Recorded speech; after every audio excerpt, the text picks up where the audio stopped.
So we're here today celebrating the granddaddy of South African road racing, the Old Mutual Wealth Double Century. It's 28 years now. In the early days, we were strung along the road, outside a farm, somewhere in windy Paarl. We were led off the line with a 1, 2, 3 go. We had no team support. We didn't know anything about scientific nutrition. We knew nothing about scientific training. You just rode hard as long as you could to survive. And 10 years ago, when the Cycle Tours Trust took over from the PPA guys, it got to that next level, where anybody who loved team time trial, that's the triathletes, wanted to come and obliterate it. Others wanted to survive it and get the medal and say, I survived. And other people like Songeza Jim sitting with us today, pro athletes came here to win. And none better than to introduce Old Mutual Wealth, who we are really grateful to for partnering with this event for a long term, because this race needs to be on the calendar. We need more races like this, and he's raced it 3 times in the past, largely socially. He really gets the message of cycling. Tell us a little bit about you, your relationship with cycling and work, and now partnering with this event. Yeah, as you pointed out, Paul, I got into cycling more by accident. I think that's quite common. About 5 years ago, a colleague of mine, Lee Naken, who was really big into endurance events, and in particular, he enjoyed cycling. And we would often, rip each other off about, endurance events, because I love sport, but I always hated endurance events. And, one day he bought me this really, really fancy bicycle helmet. And he said, well, now you have to buy a bike. You can't, have a helmet like this with no bike. And so I went out and I got a bicycle, and, as they say, the rest is history. The bug bit. And in fact, later that year, we were supposed to ride the Joburg to Sea together, which was another event that we used to sponsor. And sadly, he passed away 2 months before the event. And so I ended up doing the event, with a bunch of other colleagues, and it was our way of honoring him and his memory. And since then, there's just something about being outdoors on a bicycle. It's freedom.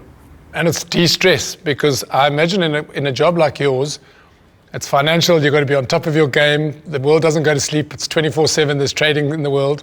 So, and you're a family guy, we all know how important family is. The values of family have become stronger and stronger over time. So it's your balanced life. I'm assuming that this is a big part of you staying healthy and sane. Absolutely, and that's the freedom that I describe. Oddly enough, it's actually the hardest part about getting away to go and ride a bicycle is less about work and actually more about family time. I've got a very young family, and with little kids, to find the time to go away and ride on a weekend gets trickier, especially at that age. But it is a balancing force, between all these things. And I think it does get better. My kids have now grown up. 2 of them can ride a bike on their own. The third one is still in training, and it's actually really, really special to now start taking them out. We've got a household name in cycling. In fact, I wonder if he's actually better known in South Africa than Phil Liggett.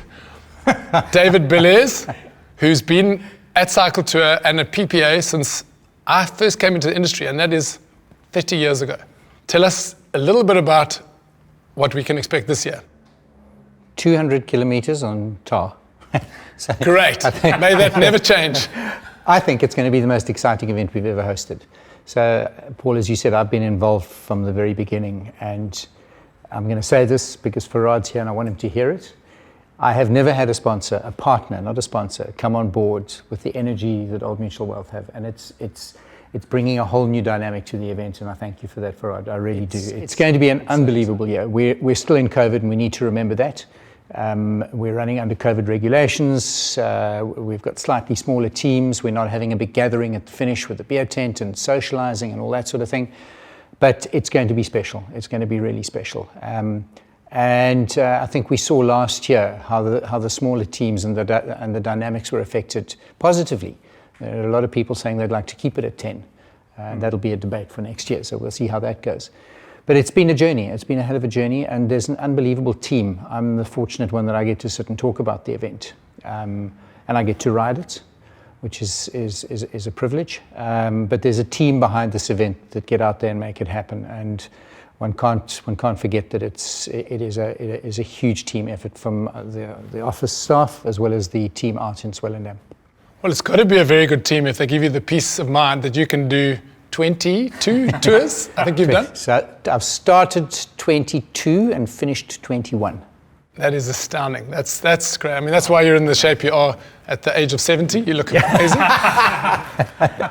and what's actually also interesting about that is you managed to continue with quite a stressful job to stay healthy. I know you're a big trail runner, but you've also got a team of various levels of fitness. I mean, this year you're riding with a Grand Tour rider from the Vuelta, Songeza Jim. Thank you for joining us. Your work outside of the space that we see in development cycling with your academy is hugely appreciated. You're going to ride with a guy like Dave. You've used the hand of God, I'm sure, too many times. What are you expecting? He just told us off air that you're going to do 9 hours plus. The last time you rode it, you won the race in under 5 hours. So I think it's going to be a nice group riding with. First time riding socially, which is really good for me. I can't wait. I'm actually excited. Instead of always stressing to ride for under 5 hours and stuff like that. So yeah, I'm looking forward to the event here. Well, actually, Malcolm Langer and Henriette Skuman, who are the two greatest, most prolific winners in South African cycling history, said that the one part of cycling they reminisce on with the most sort of fondness is the fact that the year ended with this beautiful tour out with people they loved and people they liked spending time with. So I think that is what you're going to now experience finally, is to really enjoy the bicycle and the freedom of movement on a bicycle with like-minded others. Yeah, definitely. That's one of the nice things, not always going out there to race for the time and just to go out there and enjoy myself with good bunch of friends. And yeah, I mean, like in terms of like strategy-wise, I mean, like on Sunday, we're actually having a team ride. So I actually get to mingle with my teammates and go out there and have so much fun. So you've got two youngsters in your academy that are riding this year. One is only 19 years old. You just said that it's nice to ride for the social, the scenery, etc. What are you saying to these two guys? Yeah, for them, I think it's a good way of actually doing longer distance. And they're not actually riding, so they're not racing for a win, but actually they're going to be riding. So it's a good learning curve at the same time for them, because I don't think he's ever done a race that's over 120 kilometers. So it's going to be his first time actually getting to do over 200 kilometer race. So, and I mean, like for them, they want to go back to Europe. They want to be pros in Europe and stuff like that. So it's actually a very good race in order for them to be able to bridge the gap than when you go to Europe than racing in South Africa. Because in South Africa, always have like 100 kilometer races. So when you go to Europe, then you've got a massive gap that you've got to bridge. From that, actually looking at my career as well, I remember in 2010, I did the Giro del Capo. I was still in under 23 then. And I was up there with the elites. I came 11th in Signal Hill. I was like 1 minute off from David George. And you're not a small guy, so you could clearly climb, eh? So I thought actually I was like in the best one of my life. We flew to Europe and then we did the Nations Cup, the Under-20 Nations Cup. We couldn't even finish the races. So from South Africa, I thought I was like in the best one of my life. I got to Europe, I couldn't even get to the feed zone. So that just shows the level, first of all, the level of racing and also the distance. And also, I mean, in South Africa, we don't have all these cobblestones, the techniques as well, you know, so that also counts. So that's why it is very important to be able to take, I mean, like, you can't just go from South Africa to World Champs. So you have to be able to do the other races leading up to that bigger event that we're targeting for. There's also the weather that also comes to it, because I did Milan-San Remo in 2013. It was snowing in the race. So I'm not used to riding in the snow. So that also comes into affecting you as well at the same time. So there's a lot of things that comes into the party. Now, Farad, you've come on board as a corporate partner. You've obviously recognized the value set and the mindset of teamwork, further together, taking on massive challenges. I mean, look at you. You've incredible leader in your own right in terms of coming to where you've got in life. Now people have got to go into a race and say, wow, I need people with me. I can't just sit in a bunch and hang in for 100 Ks. I need to work with these people, especially if you've got stronger and weaker. Like Dave said, he's riding with people of completely different strengths, and we've got to help each other. And that spirit is what's so important about this race. So ultimately, I think it turns back to you to say, what made you partner with this event? As someone who's ridden it a few times, quite a few times, you recognize the kind of people that are the profile of the athlete? Yeah, so in riding it, for the 3 times that I have already, as you said at the start, it's a fantastic event. It's so well organized, and is for people that ride the double century. It's very much, cycling is a lifestyle, and part of the business that we in revolves around people's lifestyles and around helping them to take their wealth further. And a big part of taking that further is about their lifestyle. And so for us, kind of linking the themes together was just it just made sense. And the whole theme about taking your wealth further very much links into the theme of the double century with the team event that you spoke about, with people helping each other. It's, as far as I'm aware, it's the only team event of this size. And certainly the first few times that I did it, I don't think I would have finished if I didn't have a team around me. And it was really that stood out for me, in the event, and as something that was really special and that we identified with. So reaching out for help, trust, teamwork, the right mindset, overcoming obstacles. Who else would you want to put your money with? Absolutely, that's very well said. Thank you, guys. That's been amazing. I can't wait. It's about a month to go. We are all putting in some miles now. I think people who have started racing again have felt it, the lack of racing. Next up, we've got 3 of the most winningest racers in history, Malcolm Langer, Henriette Schoeman, Songeza Jim, talking about how the evolution of the sport in terms of training, scientific training, equipment, nutrition has made 200 Ks that used to be the stuff of only freaks doable. For the average person with a busy life to get out, a weekend warrior can do this race. We're going to hear how.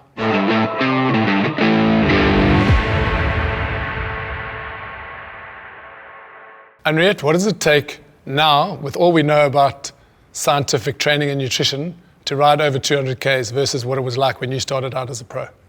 When we started racing bikes, we had nothing like power meter or anything, so you had to gauge your effort on how tired you really are, your perceived effort. But Yeah, now you wouldn't even have had a heart rate monitor. Yeah, that was a luxury. But now these days, with all the scientific equipment and making training 3-dimensional, I mean, most riders that I'm coaching, they all have power meters or heart rate monitors, so you can gauge your effort a lot better. So the main thing with like I said, with double century is you have to spread the whole effort like Marmite, and hydration is key on the day as well. That is like one of the most important things, that when people start cramping, like obviously cramping is a side effect of different things that could happen with you. But one of the things would be dehydration. There's so many nutrients on the market, like sodium and drinks on the market that you can take on the day that will help you to actually get you through a long day. And then also eat and drink regularly would be one of the most important keys to focus on. So what would you recommend? I mean, I doubt you would start with lots of sugar, Cokes and things. I mean, I know towards the end you take whatever goes to get to the end. But how would you typically recommend someone gets through this race? On average, I think people spend about 7.5 to 8 hours. That's sort of average time. That would be your average time. But one energy drink with sugar in it, and then one energy drink that's low in kilojoules, that's got like sodium and all your antioxidant, your minerals and stuff that you need that stops you from cramping. A shortcut that we normally take as professional riders, when you do start cramping, sometimes, but not always, we take Rennies that helps with cramping. It's a cheap remedy for sometimes when you cramp, and I always take a little sheet of Rennies with me on a ride, and if I do feel cramps coming along, but then also by the time that you're starting to cramp, you're already in trouble. And then also if it's a hot day, please don't take any caffeine because that makes it worse. So that's very interesting, because I for many years believed that if you were cramping, as you say, it was too late, you were out of it, you probably tried to limp home or you got into the sweep wagon. Then one year, I think it was about 5 years ago, out of my probably 18 double centuries, I got to the van at about 140 Ks and I said, guys, I'm cramping. And I wasn't a cramper, even though I'm a heavy sweater. And I was like, what do I do? And the one guy said, well, just put Enos in Coke. And I'd heard that before, and I thought, housewife's remedy, whatever, I'll take anything that goes. And I put an Eno in my Coke. I honestly hadn't got to the back of the van to find my cooler box, and it was gone. Yeah. Neutralized the acid in my stomach, and I finished comfortably. Malcolm, what are your remedies for when someone's in trouble? Well, I think first, I think just listening to obviously the way everything's evolved over the years, it still comes back down to very much basics. I think yes, training has changed. There's a lot more marketing on the market, so people obviously trying to persuade you into certain nutrients, but I think you just shouldn't really lose the focus. I mean, obviously a good diet is essential before the race as well as what you take on the day. Can we just ask you a question on that? Carbo loading. I mean, the night before, if I see people squeezing down 3 things of pasta and then feeling sick the next day with chippos, that's not ideal. No, like I think everybody's also different. You can't also change your eating habits, let's say a week before, because obviously, there's so much interference out there that people say, try this or try that. So I think you need to, and the beauty now is cycling's obviously got a lot more events. I mean, even if you look at the mountain biking scene, we never had races that would go over 2.5 to 3 hours. A lot of these mountain bike events, people are out there for 5 hours. So it's almost like not like can they do it. I think it's almost like how fast they can do 200 Ks too. So I think it's all about, it's a balancing as to what you're actually taking in, but also not changing your routine before. I think for some people that are not fit enough, must also understand how they're going to approach that day. If they start off too soon, too hard, they're going to pay for it later. The pro athletes know how to manage their body, so they also spend too much in the beginning, they also pay for it at the end. You see a lot of top professionals cramping as they come over the start line, actual finish line. And I've had that in a few big races as well. It does happen. So that's interesting. You were talking earlier about the necessity for 200-kilometer races. Because in Europe, especially for the pros, now I'm talking about the top end of riders, South Africa is dominated by 100K rides. Century is typical. Suddenly they go to Europe and they got to ride 180K and they're just not used to it. So I think things have changed now where people can do a 2-hour session on an indoor trainer because the trainers have got so advanced now. I mean, we talk about Zwift, people don't have time to get out there, they do that. But indoor training is finally fun. Well, I don't know if it's fun. But certainly more fun than it was in the old spinning days. I mean, now you've got interactive screens and you can talk on Discord and you've got correct, and you can ride with people all around the world. So it is fascinating how things have evolved, and it's a great sport because our sports actually has changed. I mean, if you look what happened in lockdown, they couldn't sell enough indoor trainers because people could actually do a sport and keep fit while in lockdown. Especially with the state of the roads. Correct. Dangerous. Correct. And you shouldn't fall. So yeah, you shouldn't fall indoors. Yeah. So I think all those things play a major role, and training has changed where you can actually do 2-hour impact rides that will actually get you through to in our day, like you mentioned, you had to do those 6-7 hour rides, which was crazy at the time. But things have changed since then. So the scientific when we did side. Comrades, which is 90 Ks, we were told you've got to have at least a 60K run in the bag. Yeah. What's a reasonable minimum for your longest ride, building up to an 8 or 9 hour ride? Well, I wouldn't want to compare Comrades because I was dared to run it and I had 3 months training and I finished Comrades. Did you? For anybody who's a cyclist, it's all in the mind. But I mean, there's limitations too. But it's actually a good strategy because exactly like that. In the cycling, to do 200 Ks is probably like running an actual Comrades marathon. So would you say at least a 5-hour ride? I mean, can you go into it with only a 3-hour, sort of 4-hour, maybe? No, I think if you can manage, I think the weekends is your time to actually put the time in. People who are working, it's difficult, so you need to plot out where you want to go and ride. And if you get into some of these mountain bike events, you are on the bike for a good 4 hours, and it's a nice event to be part of. So that gets you hours in the saddle. Use the races, especially because races are safer, roads are closed. Yeah, use the races as your sort of long mileage, or even if you can ride a portion of it going home. Some people don't realize they can actually they can get a lift there and maybe ride home, get support behind, or actually ride to the race. That adds your kilometers, so that does help a bit. Yeah, sure.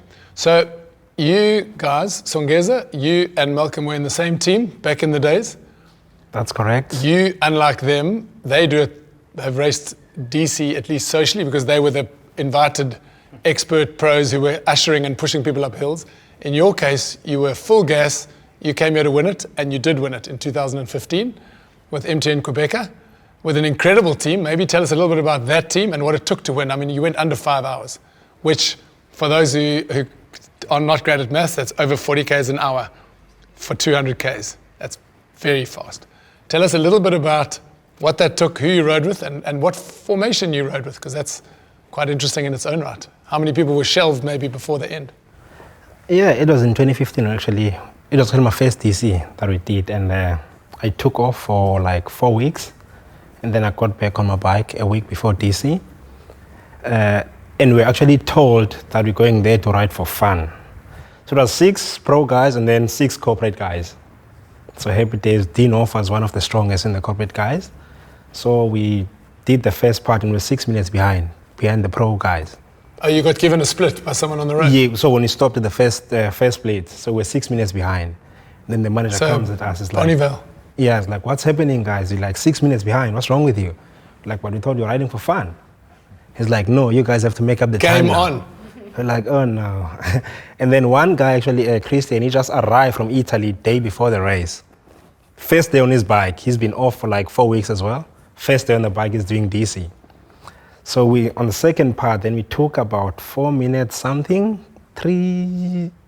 that's close to 4 minutes that we took back. Out of the leaders? Yes, Wow. on that second stage, which is like... And that's into the wind. That's the flat stuff. That's Yeah. there's a lot of wind also. So we took a lot of time from there. So now we needed just under 2 minutes to on the last section That's to a lot of win time, the eh? race. And now So- we're talking the 4 big hills, That's the toughest part of the race. So now, actually, in the beginning, me, Jacques, and Jay Thompson Jacques were pulling. Jansen van Rensburg. Yes, we were pulling the So most. you had the big names in your team. But the thing is, everybody else just came from holiday, so we're all like no riding at all.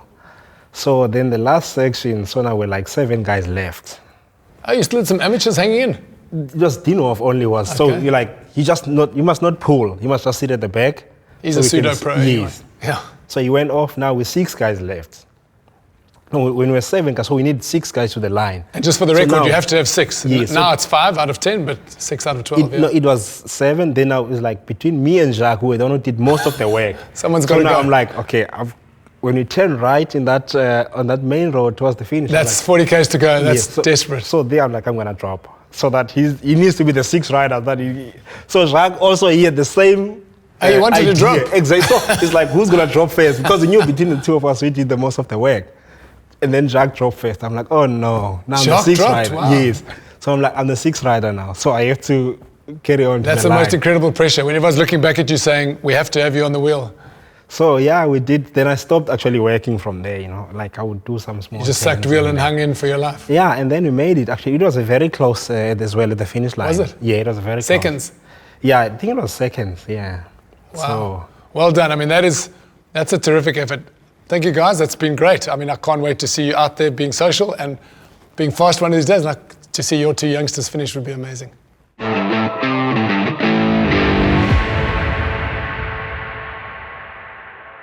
So we've talked about the past and what cycling was like, and the fact that people did races on a corn syrup and a bit of Coke and trained at level 3 with a whole lot of junk miles. Things have changed, as we heard from the experts and the coaches who've lived through the progress of cycling and the evolution of cycling. But now we're stepping forward 22 years, and we've got Candice Lill, fresh, literally 2 days fresh, out of a massive 8-day effort at the Cape Epic. 2nd overall, unbelievable. I mean, you've won the African jersey before. 2nd overall, incredible. Congratulations. Thanks, Paul. Thank you. Why do you look so good? You must be broken. I'm feeling a bit more fresh than I thought I would, to be honest. I took the day off yesterday, and I actually felt quite tired yesterday. I'll give it that. And then today, having this and having gone for a lovely ride on Chapman's Peak this morning in great weather. I'm You're riding already? Yeah, feeling ready to go. Wow. Darren, you obviously were behind the scenes for once. You are actually one of South Africa's most celebrated races in your own right. Between you guys, you've got a lot of this race under the belt.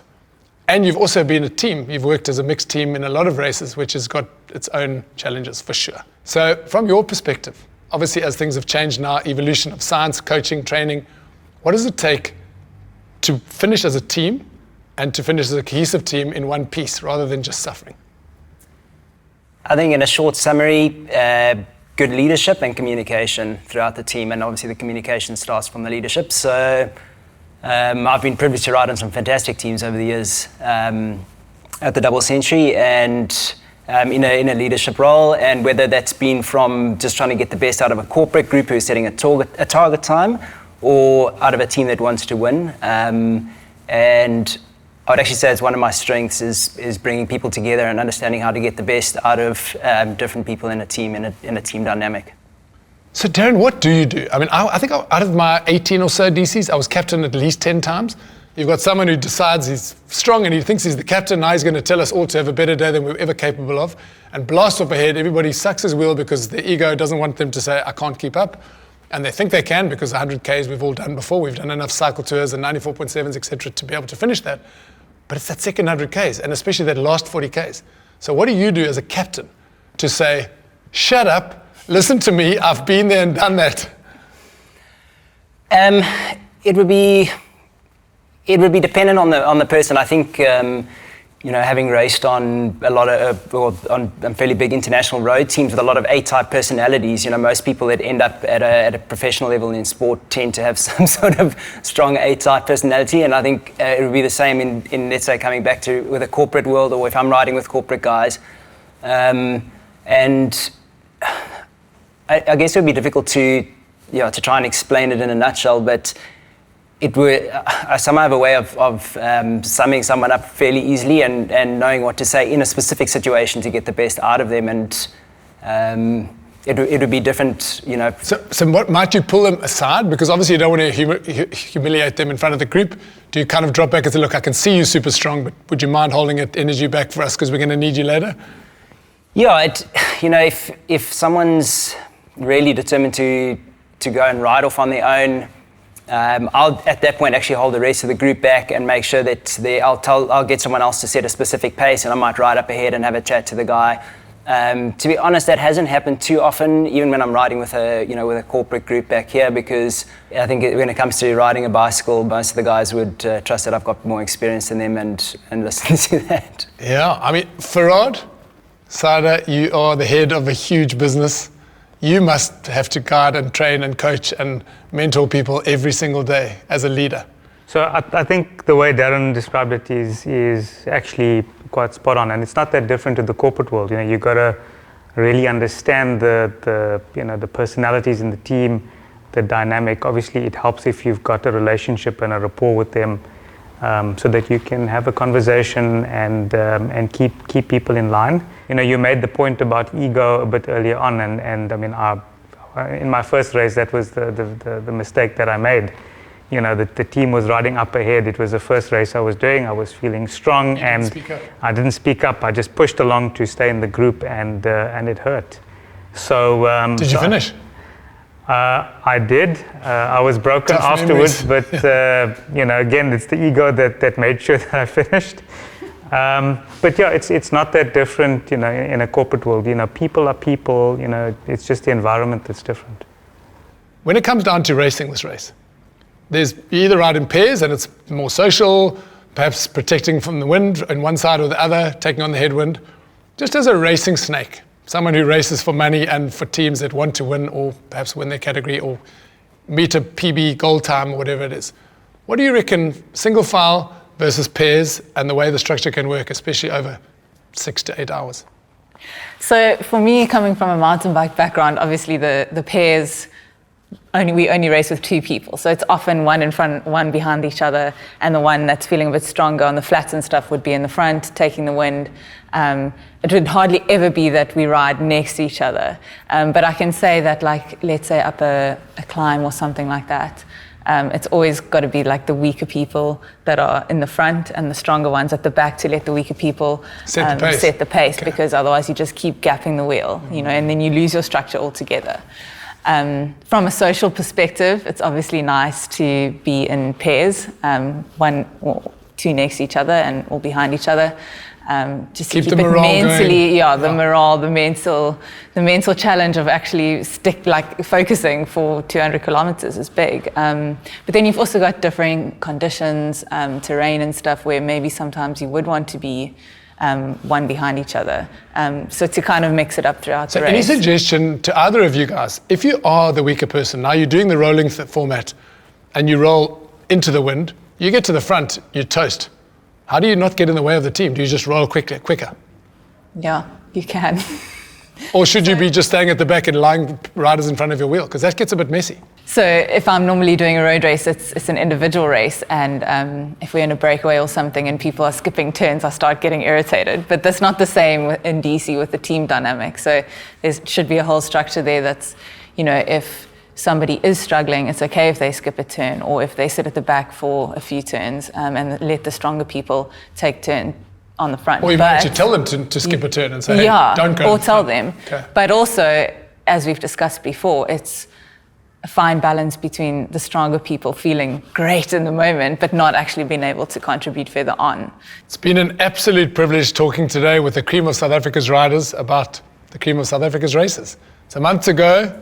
We're excited. We've learned about strategy. We've learned about training. We've learned about teamwork, nutrition, the whole lot. And what's really cool with the new partner on board in Old Mutual Wealth is that Farad, having ridden it, knew what the race needed. And there's some really cool activations happening this year that riders who've entered on time, lucky you, because it took about 10 minutes to sell out, can experience this year.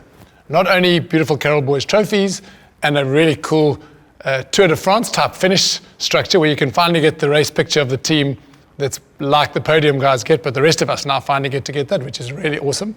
But Farad, you've also got sweep vehicles or support vehicles, which we've all of us who have partners that are over us doing these sports and don't come and support us anymore and don't have a seconding team, we've now got Old Mutual Wealth supporting us. That's our seconding team. Tell us a bit about that. Yeah, I think it was the second DC that I did, about 60 kilometers to the end. I broke my front derailleur, and I've never known how to fix that. It's not something you expect to go wrong, and so I rode the remainder of the race just on the big cog. On the big blade over those last 4 climbs. All the way. Ouch. And and then in other races, we've got some really hefty bulls, as you referred to them, and the one race, I think he had like 6 punctures.